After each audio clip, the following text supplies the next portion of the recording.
So here we are, the end of January 2022, and currently at Bago Bluff, a feature just to the west of my hometown of Port Macquarie, and the start of where I hope to have many adventures from this month onwards. My name's Alex.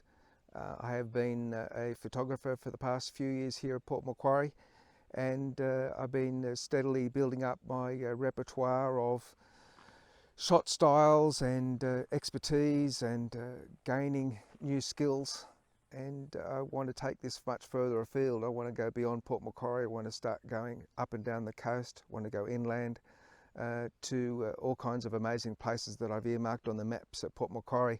Spent most of 2021 getting a lot of new gear together. You can see behind me my motorbike. It's an adventure bike, a KTM 390 Adventure to be exact, and so it will take me on to everywhere that I want to go on the inland style of things. I've got a jet ski that will take me on the water, so I'll be able to go to reefs and islands and remote sections of the coast. I'll be carrying a fair bit of tech with me, holding a gimbal stabilized DJI Pocket 2 for my personal vlogging. You see I've got an Action 2 Osmo on the helmet here, so I'm just trialing that, and I think that will do a great job of getting all kinds of action shots for me, putting a microphone on it to improve the sound. Google Street View camera here, I'll show that off a bit later, and in the package here got a drone nicely packed away, the smallest of my 3 drones. So what we'll be doing today in this first expedition of 2022, and the first of many I hope, is to take the drone, fly it off the cliffs here, and do 360-degree photos with it. And I have been testing out the reception of that on various social media platform pages, and everyone's loving it. So I'll continue to do 360s with my drones, and particularly finding out blank spots in the map and filling them with blue dots so that everyone can see what something looks like. And I will be very interested to see how this year evolves as I take the technology that I have been putting together and seeing how it fulfills its promises in delivering all these goods. So anyway, enjoy the ride and we'll see how we go.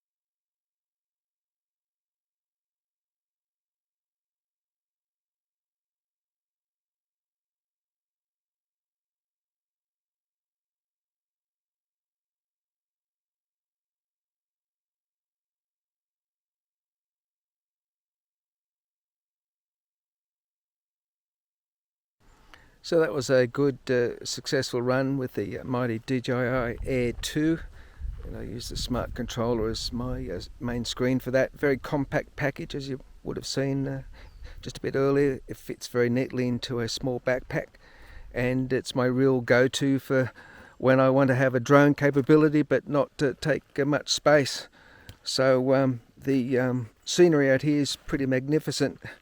So I'm hoping that will turn out to be a really good shot. A little bit of a cloud around and odd spot of rain, but nothing that's going to prevent taking the drone up for a short flight and getting the shots that I need. But we'll move along to the next spot and do another section of the cliff, and then we'll hook up with the Street View camera as well and have that running, and do several things in this trip, which is the whole, point of doing a lot of these kinds of efforts, is to get the maximum kind of media output, if you like, from it. So on this one I'll be having 360 drone shots. I'll be having action camera from the helmet, and of course this handheld video for personal video, and Street View as well. So technology everywhere. but it's all got to be tested, and it's all got to prove that it's going to do what it says it will do. And so far in my testing and everything else, it does do all of that. So high hopes for 2022. So let's move on to the next spot.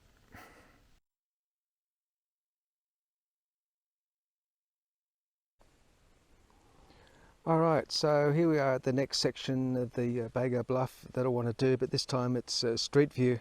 I'd already done a section of the road, which we can see behind me at another time. They've done a huge amount of road work. They've filled in all the big horrible gaps and everything else that were there, and it was a real goat track. So now we're off at a road that I haven't been on. It looks a bit more like the original road, so I'm expecting it to be a bit rough up here. So I've got my street view camera running, ready to run I should say. It's on a big stalk, so I'm using a carbon fibre selfie stick. I found these to be about the most robust solution to putting a camera onto something that moves around a lot. With the good secure fittings down here, I've made a stainless steel wire tether as well, since I simply don't trust anything.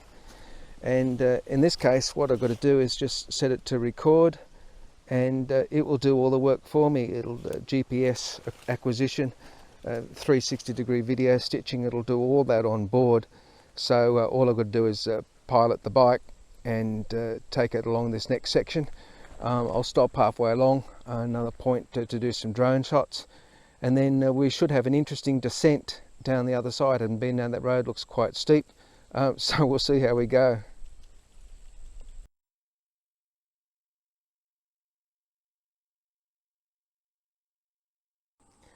Alright, so we're up the top of the mountain, or close to, but discretion is a better part of valour, I reckon.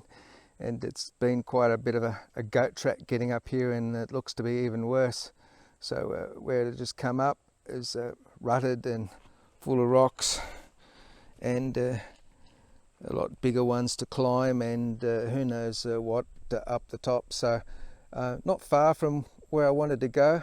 So rather than risk the bike and camera gear and all of that kind of stuff, I think I'll just walk the rest, and then go and take a downhill run from here, rather than bash through all this sort of stuff and run the risk of wrecking something or other.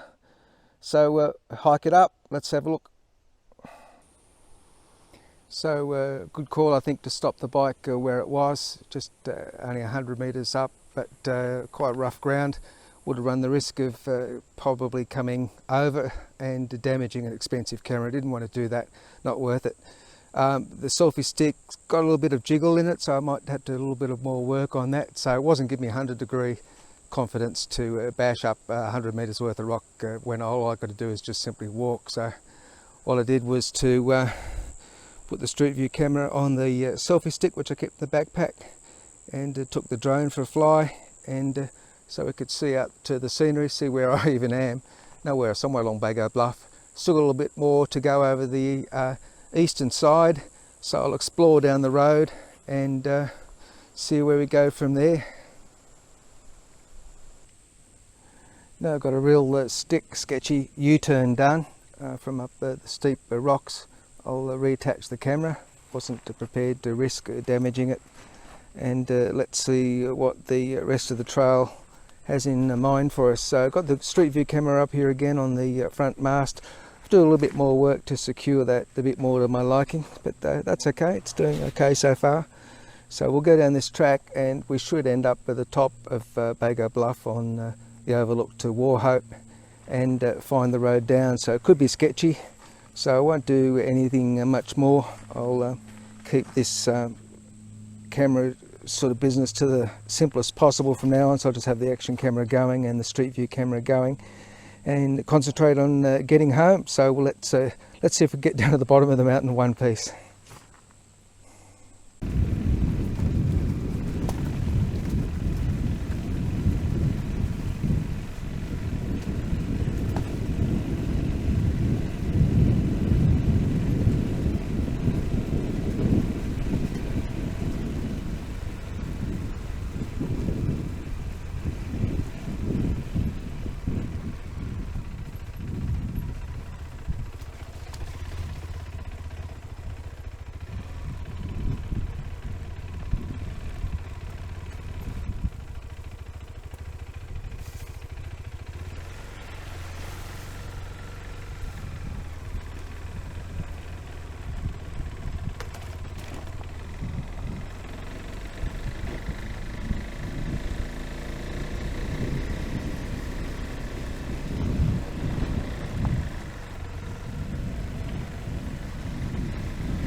Wow, that's why I said I'd concentrate on just doing the bike ride home. Taking a break right now. You can see what I've got over here.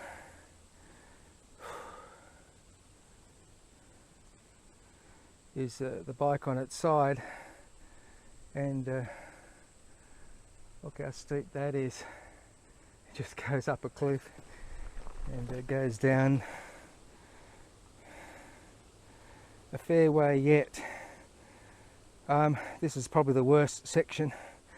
I won't risk, and that's why I was just about to pack all the bike gear, especially the street view camera off. As you can see, it's getting very close to the rocks in situations like this where you're trying to manage tricky shale and clay under feet, and you don't get any traction with the brakes there at all, so you're sliding a dead weight.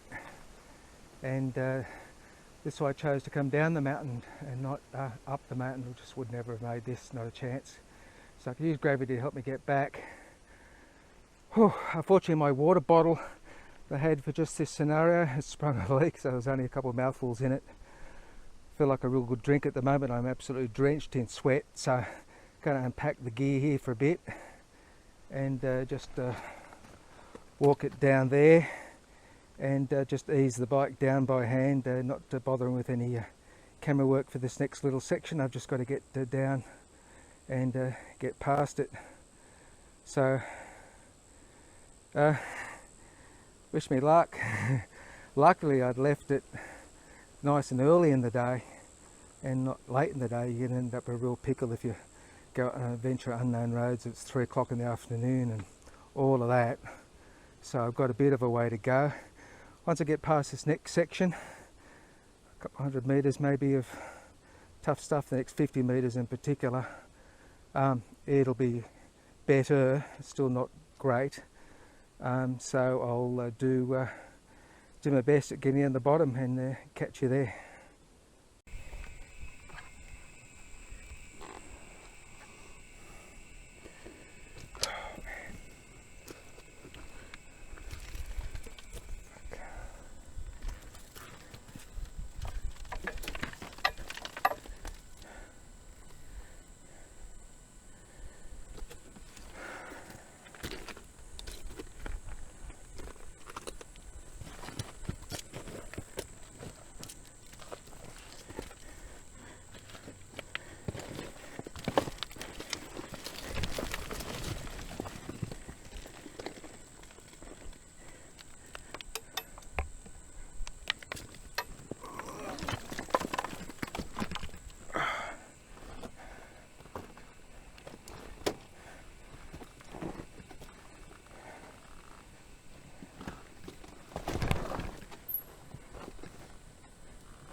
a brutal section that was.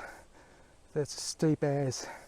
Don't think you fully appreciate it in the video, but it's got a lot of angle to it. Fortunately, from here out it looks flatter for the next little bit. I can see through to the rain into the east. We've still got a bit of ground to drop, but I'm hoping it's nowhere near as brutal as the first section off this hill. I'm drenched in sweat. That was a hard workout. I brought water with me just when I needed it most. I found that the bottle had some issue with the cap and most of it had drained out. I only had a couple of mouthfuls in it. So, first note, 2022 expedition number 1, backup water. Second water container. Always have a backup. I've got a backup in everything else. I didn't have a backup in water today, so I won't make that mistake again.